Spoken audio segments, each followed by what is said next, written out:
And good morning, and welcome to a very, very special edition of Truth to Power. I'm your host, Darwin Griffin, and I know you're accustomed to seeing me on Fridays from 10 o'clock to 12 o'clock, but today we've got a special edition of Truth to Power because we are very, very fortunate to have the congressman from the great state of South Carolina, Congressman Jim Clyburn, that's going to be on the show with us this morning.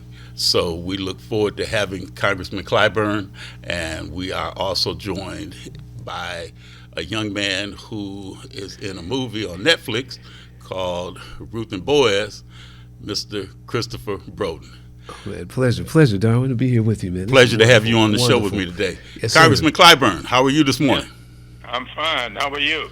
We're always pleased to have you come into the great city of Highland Park, Michigan, and also the surrounding cities as well. So it is a plumb pleasing pleasure to have you on the show with us this morning. Well, thank you very much for having me. I'm looking forward to getting there. I think it was Wednesday and Thursday.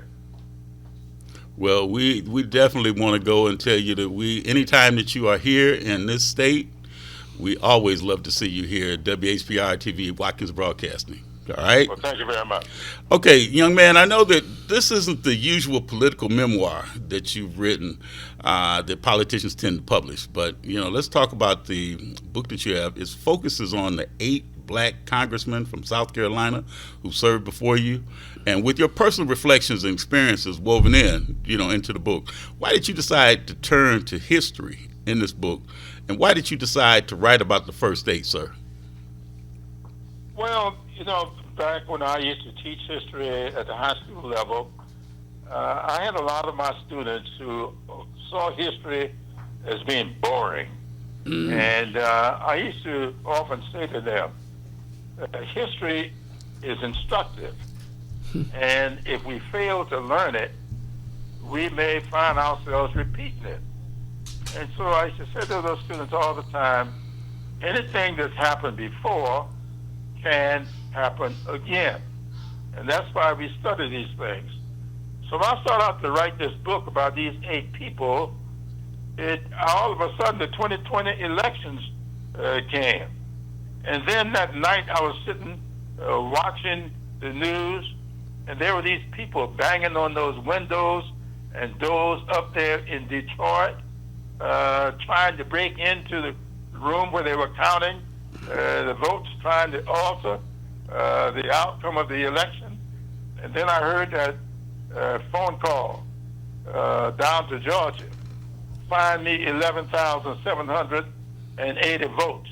Wow. And I knew that what I was writing about in this book was unfolding right before my eyes. I saw that which I used to tell my students. Anything that's happened before can happen again. And here we were in the year 2020. And we are repeating, we were at the time, exactly what happened after the presidential election of 1876. And so that's why I wrote this book the way I wrote it, so that people can see that what we're experiencing today is not new. This happened before. And just because it's happening again doesn't mean that the results ought to be the same. So the book is written as a cautionary tale to say to the reader, those things which our forebears experienced, those 8 people that served in Congress from South Carolina before me, those 8 African Americans, their careers came to an end because of the same thing that's now trying to end the careers of current African American congressmen, and that's what you see happening in our political process every day. That's what the SAVE Act is all about. If you read the stuff that they got in the SAVE Act and go back and read what they did after Reconstruction, it's the same thing that they're doing today. Read Project 2025 and go back and read the Edgefield plan that I've got in this book. It is the same thing. Look at the uniforms that they wore. Back then, they were instructed to wear red shirts. Today, they're wearing red caps. It's the same thing. And so that's what this book is all about, to say to the reader, if we sit here and allow people to keep our attention focused on each other rather than on what they're doing, we are going to find ourselves repeating that history. That is amazing. That is amazing. You know, I wanted to know which one of these beautiful, strong men had something to do with putting an impression in your life, making you feel, you know, different, giving you that push, taking it to a different level. I mean, even when you talk about Robert Smalls, I mean, I've always wanted to do a story about his life and what he did, you know, jumping on that boat and getting out of there. Tell me which one of these gentlemen spoke to your life and you get involved. Well, there are 3 or 4 of them that I hold in high esteem. Robert Smalls, of course, he is tops of all. He's above all of them. This man was one of the most incredible human beings who ever lived. And I just wish that every young African American could become acquainted with Robert Smalls. Read this book, and you will see what it is that you can be. Robert Smalls was born enslaved, and he escaped from slavery, doing something that was unheard of. Even President Lincoln had him up at the White House and asked him, what made you do this? What gave you the intestinal fortitude to do what you did? So Robert Smalls, I call the most consequential South Carolinian who ever lived. And it could well be one, if not the most consequential American. So Richard Kane, who became the 14th bishop in the African American Episcopal Church, Bishop Richard Kane was number 4 on this list of 8. You just pastor Emmanuel AME Church down there in Charleston, the same church you heard so much about when those 9 souls were murdered in that basement. And the reason I point that out is because the young man who killed those people said he researched the history of these black churches and picked Emmanuel because of its history. Richard Kane used to pastor that church, and I'm sure this is one of the reasons he picked that church. George Washington Murray, number 8 on the list, was a family member of mine. Some people say by marriage, others say by birth. I don't know. I was not there. But all I know is I learned a lot from him. I learned a whole lot from Robert Brown Elliott. All of these men were different. Only 3 of them had ever been enslaved. The other 5 were highly intelligent people. Robert Brown Elliott was the most prolific attorney of his lifetime. He was educated over in Liverpool, England, and practiced law up in Massachusetts before he ever came to South Carolina. These were incredible people that most African Americans never heard of, but they should know about them. It would give them a different viewpoint on these people and their lives. That is amazing. Just to touch real quick on the Robert Smalls thing, and I really want to do a movie about the man's life because to me he was that Mission Impossible. Here's a guy who took a ship, got people on the ship, black people, with all the guns, everything on this ship, sailed the ship out, and he knew it was dark because fog came in, right? Dressed himself up. They just thought it was one of the white captains driving. He could pilot this ship. Got out. Because while he was enslaved, he was learning. Yeah. And I use Robert Smalls to say to young people today, absolutely, no matter what your circumstances may be in today, don't you give up on life. Absolutely. Whatever that circumstance is, you find the best possible ideal that you can bring out of it. And when the time comes, launch your new career as Robert Smalls did. He had never had a formal education, He was enslaved, working for almost for free, $1 a payday, and had to send all his other money back to the masters. But while he was doing that, he was studying those currents. He was listening to how the whistles were used to get safe passage. And then he made a plan after studying the weaknesses of the 3 white guys who ran that ship. But he figured out that he had a 24-hour window within which he could steal the ship and sail it to the Union forces, gain his freedom, gain wealth, and eventually went back to Beaufort where he was born and raised and bought the house that he had been enslaved in, as well as the house next door, and brought his former matron, the wife, he was gangster with former it.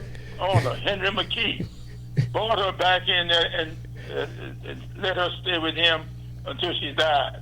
He's an incredible man that any person, black or white, could learn from. That's why I wrote this book. I want every young person. You know, I was up in Chicago, Illinois about 3 weeks ago and went over to Evanston, Illinois, right across from Northwestern University at a high school. And they told me that they've taken my book and they've had their curriculum specialists to take a look at it to help design their curriculum for the high school students for next year. There's so much in this book. I took 4 years to write this book.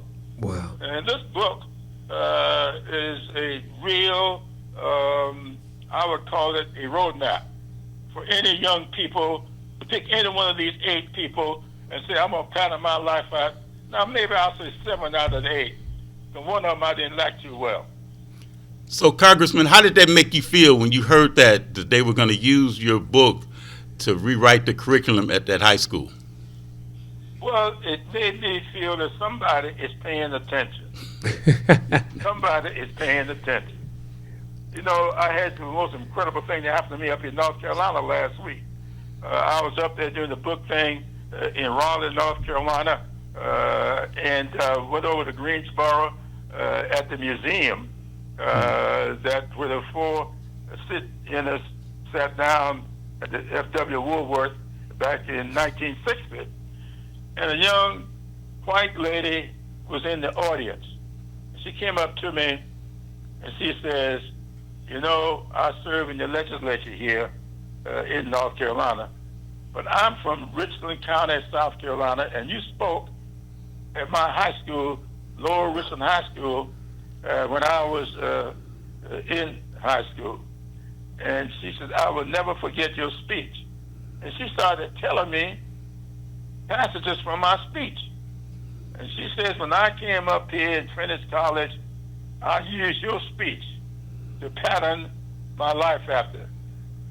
Just not black. She was white. And she started repeating me passages from that speech. And she told me she has used that as a pattern in her life as a legislator in North Carolina. And I asked her, come on back to South Carolina and help us, because we need you.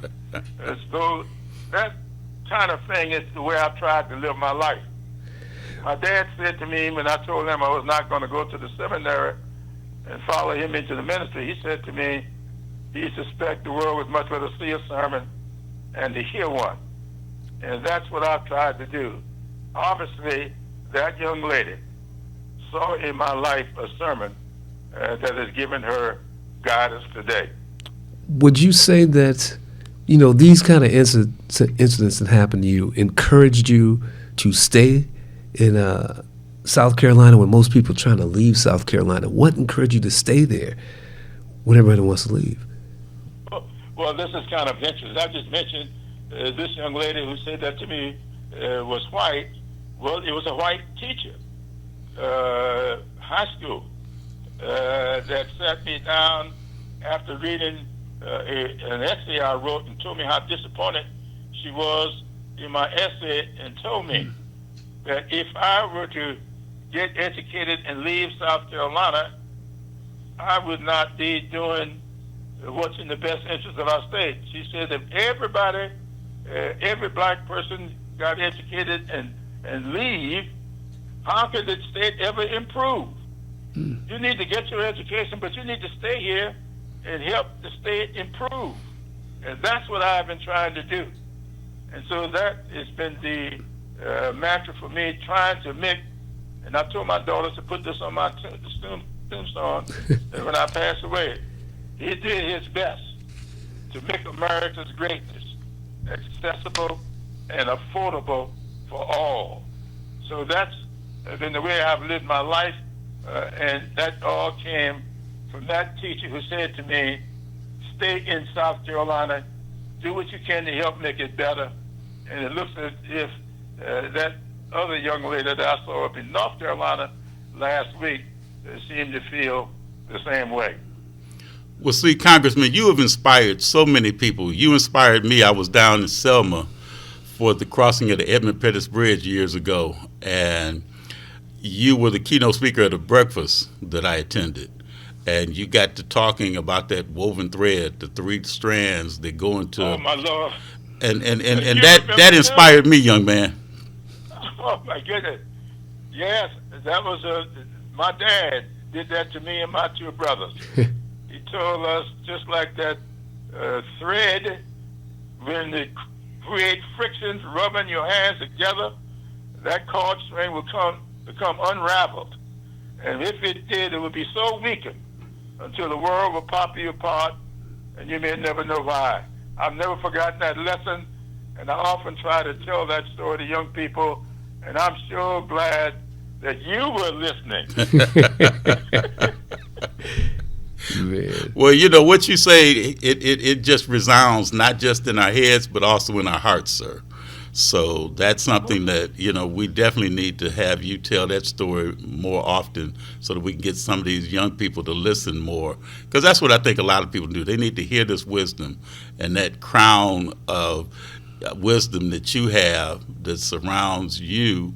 And then the same thing that you have people around you that also have that crown of wisdom that they have. Because when they see that gray hair, they tend to not realize that's that crown of wisdom that you have. And you need to go and share that wisdom with everyone. So true. I thank you so much. I try very hard to do that. The young people that I surround myself with, I pick 40 to 50 every year and keep them in a program I call a fellowship for a year, which I use to help them, prepare them for public life, and it's having great success.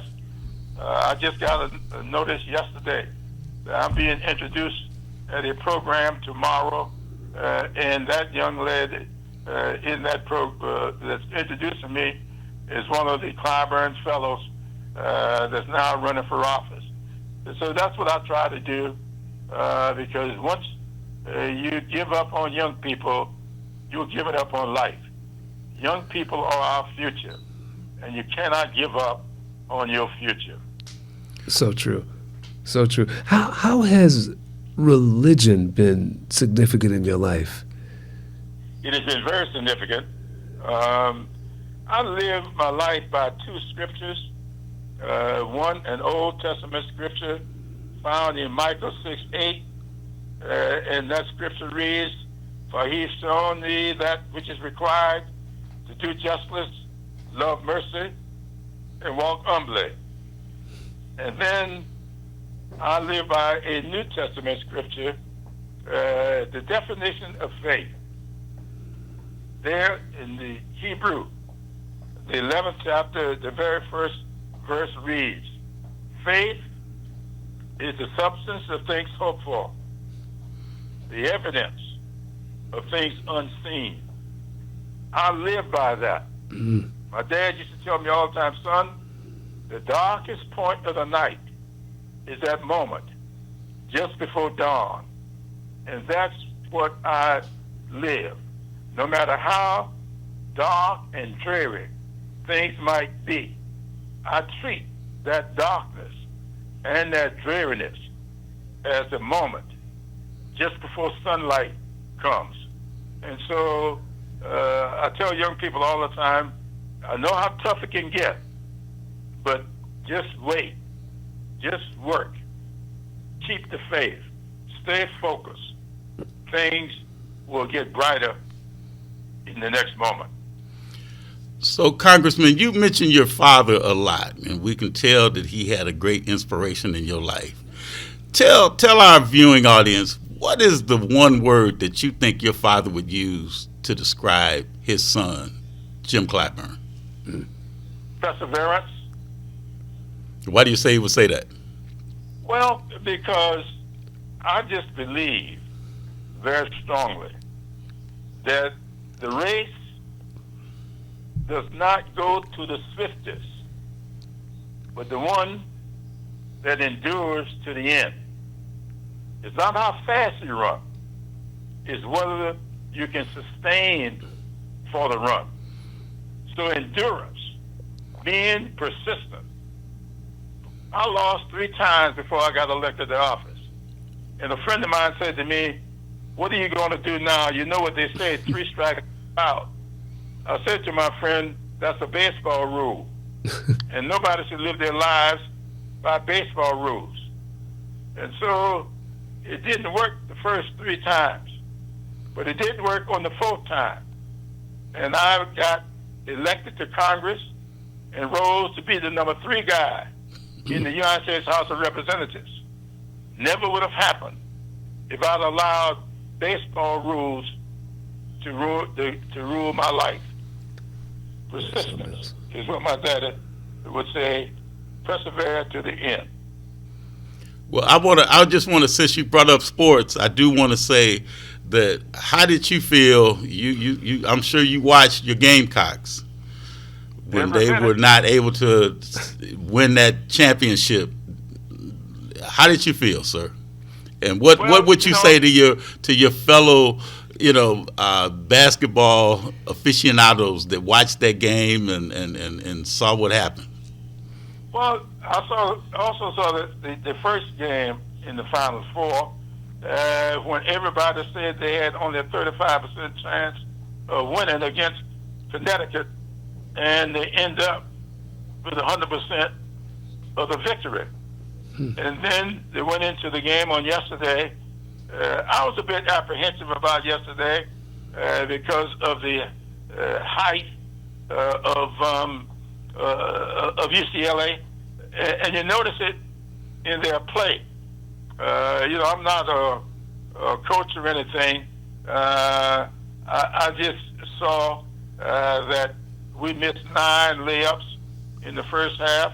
9 layups out of 12. Only made 3 layups in the first half, and that's because they were intimidated by the height of the other team. And so sometimes the game plan goes awry, but what you do, you wait until next year. We'll be back, and our 2 tallest players, well, now we got one that's even taller, but she just got there. But Coley and Watkins, I hope we'll be back next year, and they'll give our backcourt a better chance.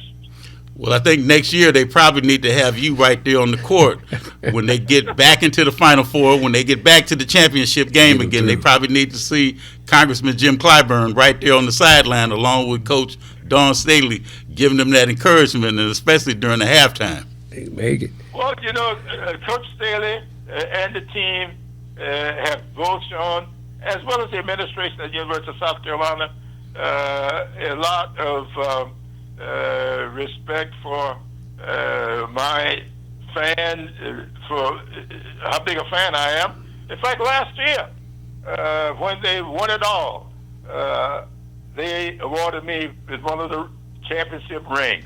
Oh, wow. So I look forward to next year getting another one. Well, sir, I know that we've got a couple of minutes. I don't know how much longer you can stay on the line with us. But is there anything else that you'd like to say about your book? And then how can people get in contact with the publishers of your book to be able to acquire it? Well, if you were to just Google The First 8 by Jim Clyburn, it will come up online.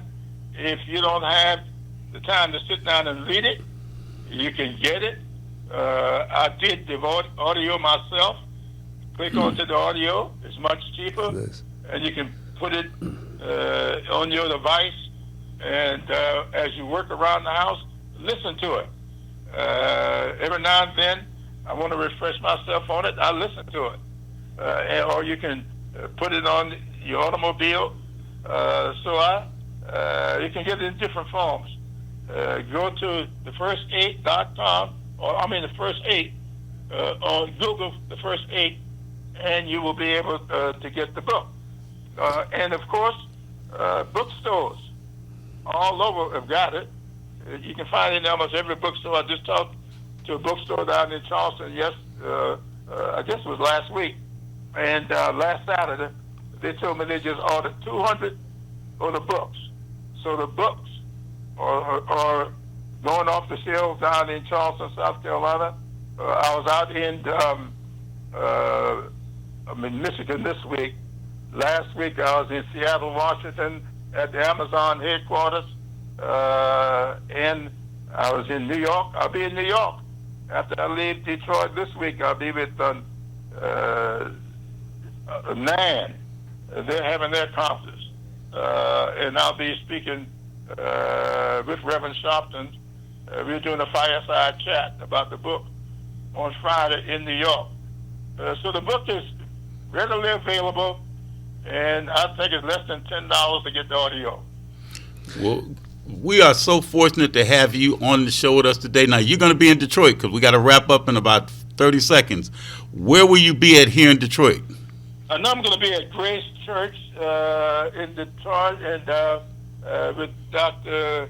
Anthony, who used to be president of the NAACP, at his church. I think it's Fellowship Chapel. Yes, I'm there with him Wednesday night, and at Grace Church on Thursday. Okay, great. Yeah, because I want to hear all about the book, man. I mean, especially when you talk about the first 8 were Republicans. And the Democrat Party, those were all Confederates and racist white supremacists. And then you went back and dialed it into so many different things we need to hear about. Yes, they were all Republicans. My mother and father were Republicans. I grew up in a Republican household. Ooh. They were all members of the party of Lincoln. But remember, Rutherford B. Hayes, who double-crossed them. It was Rutherford B. Hayes who made the deal with these Southern racists to bring an end to Reconstruction and to begin Jim Crow. Rutherford B. Hayes was a Republican. You're exactly right. That Abraham Lincoln was a Republican and he freed the slaves. Yes, you're right. Rutherford B. Hayes was a Republican and he started Jim Crow. So it ain't about the party as much as it is about the person. And so I don't hold. I got one of the biggest contributions for my reelection last week. I opened a letter, and it was from the father of a Republican member of the House of Representatives right now, who said to me, I don't know how many times you have gotten a contribution from the father of a Republican member of Congress, but I'm enclosing a check for you, because I believe in you. Well, so, Congressman, we don't all Republicans. That Republican just give me a big contribution. So it's not about Republicans. It's about what kind of Republican are you? It is. Well, Congressman, we're going to have to cut this conversation short because I know that you have other, activities and other events that you have to attend, but we just want to tell you on behalf of myself, on behalf of Christopher Broughton, we want you to come back again as often as you would like to WHPR TV, Watkins Broadcasting. His book's a great Thank you very read. much for having me. Thank you again. We will be right back with another young lady that's going to be coming on the set. So you've been watching a special edition of Truth to Power with myself, Christopher Broughton, and stay tuned.